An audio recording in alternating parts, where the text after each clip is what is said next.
Hello, welcome to my channel. My name is Janani. Today's tutorial is going to be a little spooky since I'm showing you guys how I made these earrings out of a Halloween slab. To get started, I rolled out some peach colored clay on my pasta machine on the 4th thickest setting, which is about 2 millimeters for my background. Then I rolled some orange clay on my pasta machine on the thinnest setting. To create the pumpkins, I began by carving an apple shape, like the ones you drew back in elementary school, but wider.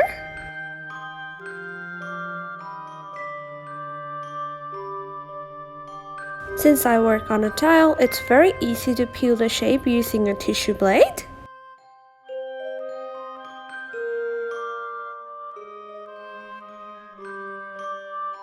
I cut few of these pumpkins and placed them on the peach clay sheet.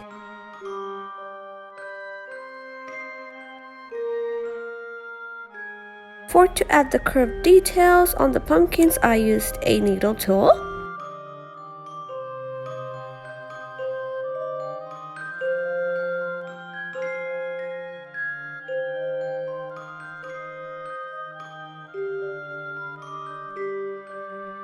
Next, I added some stems on the pumpkins. I cut small square pieces from some brown clay and added them to the top of the pumpkins. This brown clay was also rolled on the thinnest setting on my pasta machine.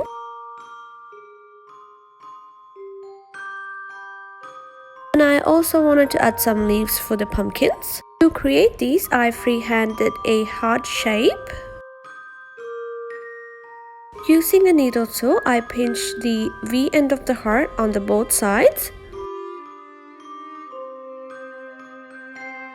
Then I placed the leaf next to the pumpkin and added the veins using a needle tool.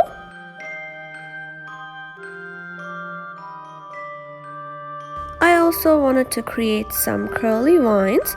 For that, I rolled a very thin snake and twisted it to kind of look like the Taurus sign.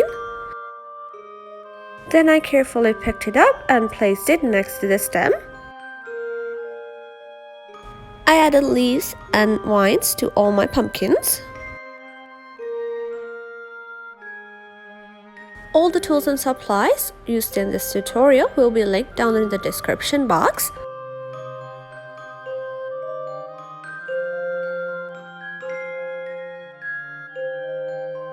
Next, I wanted to make some cute little candy corn. I ran white, orange and yellow clay through the pasta machine on the thinnest setting. Next, I straightened the edges and combined them. I pushed using my tissue blade to make sure the colors are bonding together.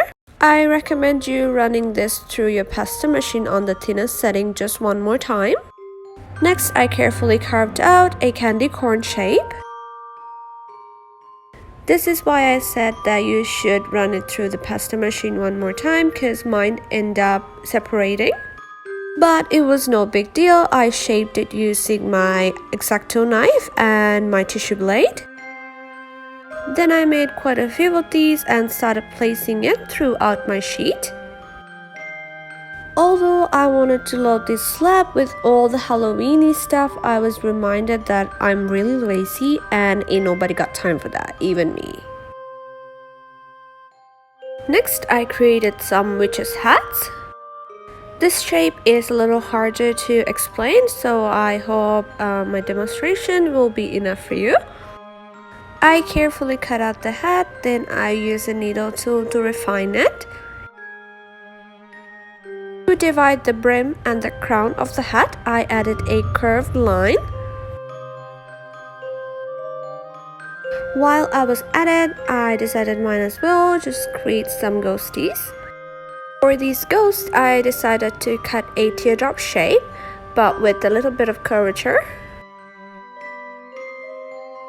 Then I added them to the slab and gave them their spooky eyes and the mouth.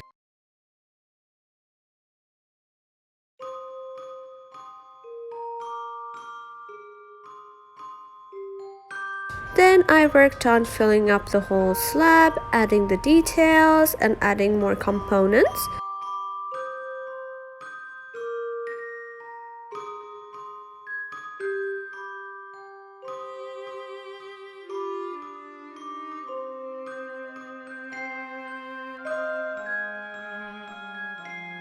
For the empty spaces, I decided to create a small gold flower. I took a small ball of clay and pressed it onto my tile.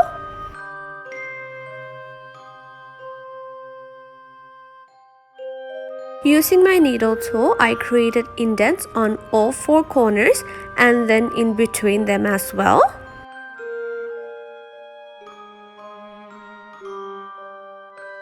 This technique created little flowers that kind of look like chrysanthemums.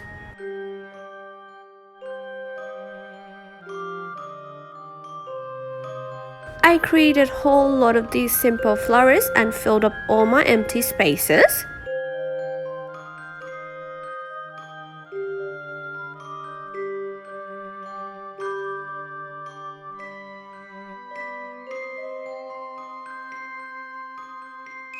After the whole slab was done, I laid a piece of paper over it, and using my roller, I kinda burnished it, making sure I don't put too much pressure. Next, I used some alcohol and some cotton bud to remove any lint or dust that stuck to my piece.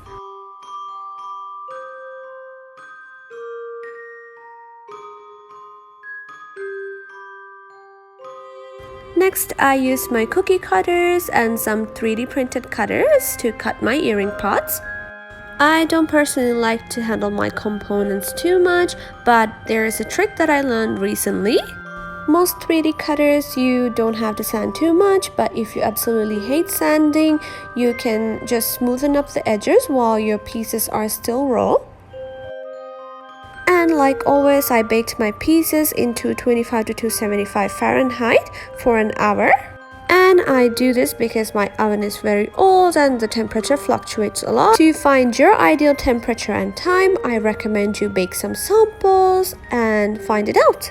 After my pieces were nice and cooled down, I sanded my pieces. Since these pieces require little to no sanding at all, I only use 800, 1000 and 2000 grit sandpaper. If you would like to know more information about my sanding process, I will leave a link down in the description for the sanding tutorial. To finish my pieces, I'll be using this polyurethane water-based gloss varnish. To avoid brush marks, I found out that dipping your pieces in and just gently shaking it and hanging it to dry is the best way. After my pieces were dried, I added all of my earring hardwares and earring post.